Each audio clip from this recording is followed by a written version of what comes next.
สวัสดีครับท่านผู้ชมทุกท่านนะครับที่รับชมช่องวิถีไทยนะครับขอบคุณที่กดติดตามกด Subscribe ให้กำลังใจกับช่องนะครับถ้าท่านที่เข้ามาใหม่ก็อย่าลืมนะครับกดติดตามและก็กด Subscribe นะครับกดกระดิ่งไว้ด้วยนะครับขอบคุณมากวันนี้จะทำคลิปตักปลากระบอกนะครับเป็นคลิปที่ทำยากมากเนื่องจากมืดและก็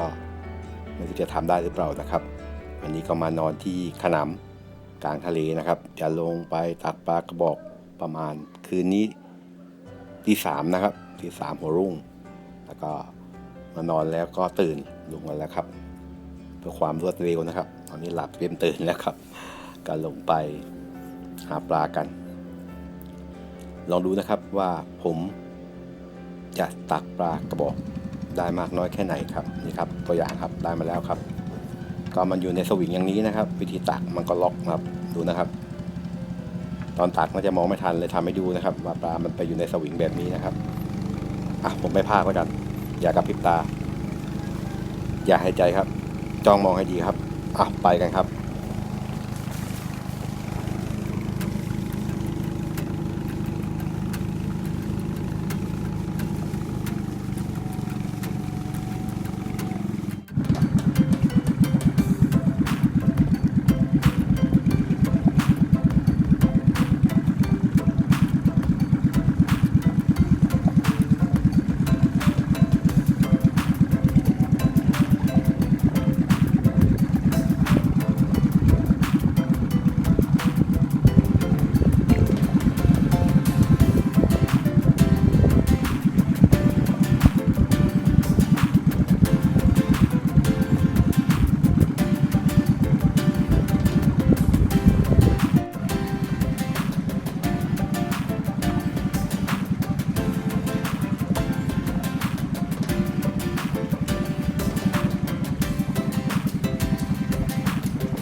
ครับก็2 ชั่วโมงกว่าผ่านไปตอนนี้ก็5 โมง 20 นาทีนะครับแสงทองขึ้น2 ฟ้าแล้วก็เป็นว่าตักได้2 ชั่วโมงกว่ากลับบ้านนะครับก็มีผลงานพอสมควรนะครับให้ชมบรรยากาศความสวยงามของแสงตะวันยามเช้าในอ่าวบ้านดอนจังหวัดสุราษฎร์ธานีกันก่อนนะครับแล้วเดี๋ยวไปชมปลากระบอกที่ผมตักได้ว่าจะมากน้อยแค่ไหนแต่ยังไงต้องขออภัยด้วยเวลาตักปลากระบอกผมถ่ายทำมายาวนานมากครับแต่คัดเลือกภาพที่ออกมาสวยงามได้ไม่มากครับเพราะว่าต้องหวีไฟให้มันไม่สว่างแล้วก็ถ่ายทำลงไปมองไม่ค่อยเห็นนะครับเพราะผมถ้าเปิดไฟสว่างปลาก็จะไม่ให้ตกครับก็เป็นเทคนิคมากมายอยู่ทีเดียวนะครับนี่แหละครับผลงานก็เดี๋ยวเอาเก็บไปถึงบ้านเก็บให้ดูนะครับมากน้อยแค่ไหนแต่วันนี้บรรยากาศตอนนี้ก็เป็นบรรยากาศกลับบ้านครับนี่ครับของตักเรือตักปลาของแท้ของพักพวกกันนะครับเห็นไหมครับเขาพากันกลับบ้านแต่ที่จริงแล้วตอนทำงานเขานั่งซื้อสวิงที่หัวคนเนี่ยแต่คนท้ายพายนะครับวันนี้ดวงจันทร์ยังค้างคว้าอยู่เลยแต่ของเราใช้เครื่องเอาเปรียบเพื่อนหน่อยนะ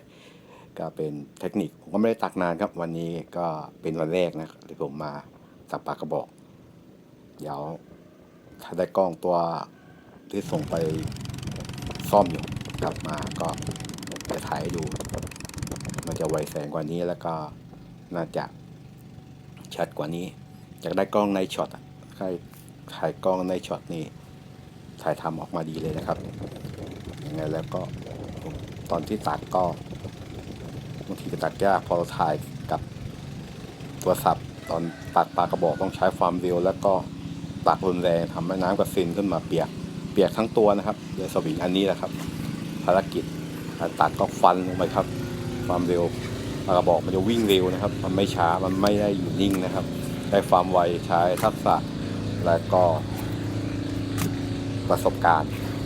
มีเคล็ดลับเยอะครับตัดปลากระบอกเดี๋ยวถ้ายังไงแล้วมีเวลาผมจะถ่ายทำให้มันชัดกว่านี้ถ้าได้กล้องในช็อตผมว่าโอเคนะครับจะพยายามทำถ่ายทอดออกมาให้เห็นตัวปลากระบอกแล้วว่าวิธีฟันและความเร็วผมฟันยังไงนะครับก็โอเคนะครับวันนี้ก็ได้มาพอสมควรนะครับถ้าขายก็คงจะเป็นพันแล้วครับปลากระบอกปลาหมึกก็ได้นะครับปลาหมึกมีปูก็ได้ก็ราคาแพงครับโล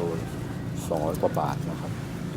มีหลายไซส์นะครับไซส์ใหญ่ก็200นะครับไซส์เล็กก็ไม่ถึงไซส์เนี่ยปูก็ตักมานะครับขอบคุณทุกท่านนะครับที่ติดตามชมให้กำลังใจแล้วก็ติดตามกดกระดิ่งให้กับช่องวิถีไทยและนี่ก็คือส่วนหนึ่งของการทำหากินวิถีชีวิตของคนไทยที่สะท้อนการทำหากิน